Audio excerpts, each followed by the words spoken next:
longitudinal strain coefficient, so which is represented by here alpha. So it is the longitudinal strain produced per unit stress. So already we have learnt that what is the longitudinal strain and what is the longitudinal here stress. So now see, the longitudinal strain produced per unit stress is called as longitudinal strain coefficient. So that's why longitudinal strain is equal to here delta L by L. Next, alpha is equal to longitudinal strain by stress. So that is represented as delta L by L. So that divided by here T. T is considered as here stress.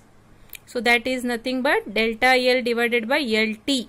So that is delta L is equal to here represented as alpha LT.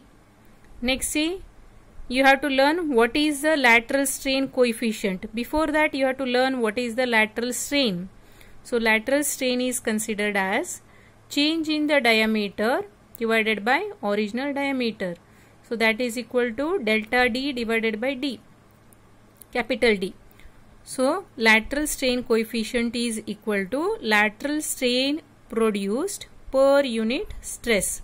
So that is represented by here beta, and that is equal to lateral strain divided by stress.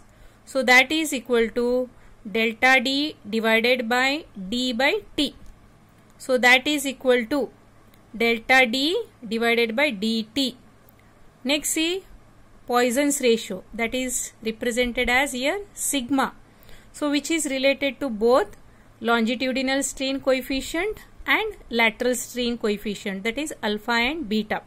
So within the elastic limit, the ratio of lateral strain to the longitudinal strain is constant. It is called as here Poisson's ratio. So that Poisson's ratio is equal to lateral strain divided by longitudinal strain. So that is equal to delta D divided by capital D, and that divided by delta L divided by L. So that's why sigma is equal to delta DL divided by capital D delta L. So this is expression number 1. So this we have equated to sigma is equal to beta divided by alpha. That's why you are finding here what is beta divided by alpha. So beta divided by alpha is equal to delta D divided by dt, and that divided by delta L divided by LT.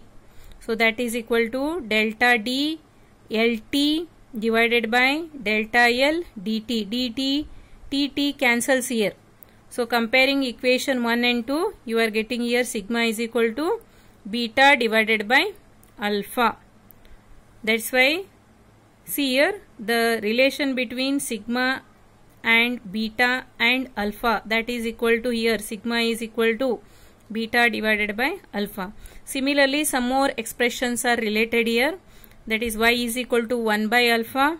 Similarly, k is equal to 1 divided by 3 into alpha minus 2 beta.